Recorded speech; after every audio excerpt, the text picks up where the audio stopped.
Hi everyone, welcome back to my YouTube channel. ಇವತ್ತಿನ ವಿಡಿಯೋದಲ್ಲಿ ಸಿವಿಂಗ್ ಮಿಷಿನ್ಗೆ ಯಾವ ರೀತಿ ಮೋಟರ್ನ ಫಿಕ್ಸ್ ಮಾಡೋದು ಅಂತ ಕಂಪ್ಲೀಟಾಗಿ ಈ ವಿಡಿಯೋದಲ್ಲಿ ತೋರಿಸಿದ್ದೀನಿ.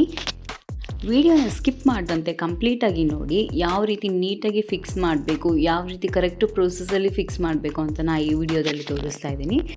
ಸೊ ಇದು ಮೋಟರು, ಇದನ್ನು ಇಲ್ಲಿ ಇವಾಗ ಫಿಕ್ಸ್ ಮಾಡಬೇಕು. ಇಲ್ಲಿ ಏನು ರಿಂಗ್ ಕಾಣಿಸ್ತಾ ಇದೆಯಲ್ಲ, ಇಲ್ಲಿ ಒಂದು ಸ್ಮಾಲ್ ಬೆಲ್ಟ್ ಬರುತ್ತೆ. ಸೊ ಮೋಟರ್ಸಲ್ಲಿ ತುಂಬ ಬ್ರ್ಯಾಂಡೆಡ್ಸ್ ಮೋಟರ್ಸ್ ಇದೆ ಆ್ಯಂಡ್ ತುಂಬ ಟೈಪ್ಸ್ ಆಫ್ ಮೋಟರ್ಸ್ ಇದೆ. 300 ರುಪೀಸಿಂದನೂ ಸ್ಟಾರ್ಟ್ ಆಗುತ್ತೆ. ಇದು ಉಷಾ ಬ್ರ್ಯಾಂಡ್ ಮೋಟಾರು. ಇಲ್ಲಿ ಏನು ಸ್ಮಾಲ್ ಬೆಲ್ಟ್ ಇದೆಯಲ್ಲ, ಈ ಬೆಲ್ಟನ್ನು ಇಲ್ಲಿ ಅಟ್ಯಾಚ್ ಮಾಡಬೇಕು. ಇದು ಜಸ್ಟ್ ರಿಮೂವ್ ಕೂಡ ಮಾಡ್ಬೋದು. ನೀವು ಮೋಟರಲ್ಲಿ ಸ್ಟಿಚ್ ಮಾಡುವಾಗ ಈ ಸ್ಮಾಲ್ ಬೆಲ್ಟ್ನ ಹಾಕೋಬೇಕು. ಇಲ್ಲ ನನಗೆ ಮೋಟರ್ ಬೇಡ ಅಂತ ಹೇಳುವಾಗ ನಾರ್ಮಲ್ ಬೆಲ್ಟ್ ಇದೆಯಲ್ಲ, ಅಲ್ಲಿ ಕೆಳಗಡೆ ಕಾಣಿಸ್ತಾ ಇದೆಯಲ್ಲ, ಆ ಬೆಲ್ಟ್ನ ಅಲ್ಲಿ ಫಿಕ್ಸ್ ಮಾಡಿಕೊಂಡ್ರೆ ಆಯಿತು. ಇಲ್ಲಿ 2 ಸ್ಕ್ರೂ ಕೊಟ್ಟಿರ್ತಾರೆ. 2 ಸ್ಕ್ರೂನ ಟೈಟಾಗಿ ಫಿಟ್ ಮಾಡ್ಕೋಬೇಕು. ಸಮ್ ಮಿಷಿನ್ಸ್ಗೆಲ್ಲ ಟೇಬಲ್ ಮೇಲೆ ಫಿಕ್ಸ್ ಮಾಡೋ ಥರ ಬರುತ್ತೆ. ಈ ಮಿಷಿನ್ಗೆ ಬಂದು ಇಲ್ಲಿ ಮೇಲ್ಗಡೆ ಫಿಕ್ಸ್ ಮಾಡೋ ಥರ ಕೊಟ್ಟಿದ್ದಾರೆ. ಸೊ ಇಲ್ಲಿ 2 ಸ್ಕ್ರೂನ ಅಟ್ಯಾಚ್ ಮಾಡ್ತಾ ಇದ್ದೀನಿ. ಸೊ ಇಲ್ಲಿ ಟೈಟಾಗಿ ಫಿಟ್ ಮಾಡಬೇಕು. ಇದು ಬೆಲ್ಟ್ ರಿಮೂವಲ್ ಮಾತ್ರ ಇರುತ್ತೆ ಅಷ್ಟೇ, ಬೆಲ್ಟ್ ರಿಮೂವಲ್ ಆಪ್ಷನ್ಸ್ ಅಷ್ಟೇ. ನಿಮಗೆ ಬೆಲ್ಟ್ ನೀವು ಯಾವಾಗ ಮೋಟರ್ ಯೂಸ್ ಮಾಡಬೇಕು ಅಂದ್ಕೊಂಡಿರ್ತೀರ ಆಗ ಈ ಸ್ಮಾಲ್ ಬೆಲ್ಟ್ ಹಾಕ್ಕೊಳ್ಳಿ. ಬೇಡ ಅನ್ನುವಾಗ ನಾರ್ಮಲ್ ಬೆಲ್ಟ್ನ ಹಾಕಿ ಯೂಸ್ ಮಾಡ್ಬೋದು. ಇದು ಎಲೆಕ್ಟ್ರಿಸಿಟಿ ಜಾಸ್ತಿ ಕನ್ಸ್ಯೂಮ್ ಮಾಡುತ್ತೆ. ಎಮರ್ಜೆನ್ಸಿ ಇರುವಾಗ ಆ್ಯಂಡ್ ಜಾಸ್ತಿ ಬ್ಲೌಸಸ್ ಎಲ್ಲ ಸ್ಟಿಚ್ ಮಾಡುವಾಗ ಮೋಟರ್ ಯೂಸ್ ಮಾಡಬೇಕು. ನಾರ್ಮಲ್ ಸ್ಟಿಚ್ ಮಾಡಬೇಕಾದ್ರೆ ನಾರ್ಮಲ್ ಬೆಲ್ಟಲ್ಲಿ ನೀವು ಯೂಸ್ ಮಾಡಿಕೊಂಡ್ರೆ ಬೆಟರ್ ಇರುತ್ತೆ. ಸೊ ಈ ರೀತಿ ಮೋಟರ್ನ ಟೈಟಾಗಿ ಫಿಕ್ಸ್ ಮಾಡಬೇಕು.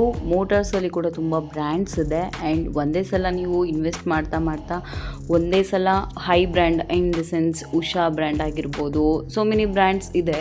ಸೊ ನೀವು ಒಂದು ಬ್ರ್ಯಾಂಡೆಡ್ ಆಗಿರೋದು ಒಂದು ಸ್ವಲ್ಪ ಇನ್ವೆಸ್ಟ್ ಮಾಡಿಬಿಟ್ಟು ತೊಗೊಂಡ್ಬಿಟ್ರೆ ಪದೇ ರಿಪೇರಿಗೆ ಬರೋದು ಆ ರೀತಿ ಎಲ್ಲ ಏನಾಗೋದಿಲ್ಲ.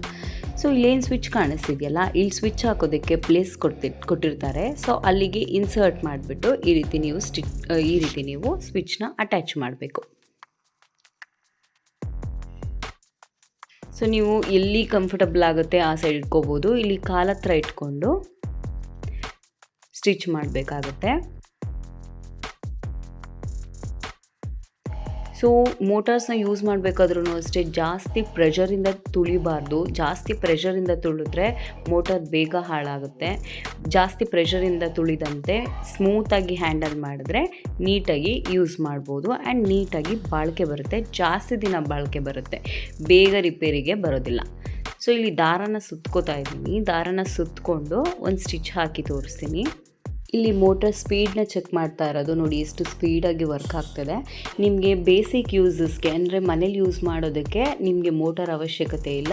ನೀವೇನಾದರೂ ಟೈಲರಿಂಗ್ ಅಂಗಡಿ ಇಟ್ಟಿದ್ದೀರಾ ಅಂತ ಅನ್ನುವಾಗ ಮೋಟರ್ ಅವಶ್ಯಕತೆ ಇರುತ್ತೆ.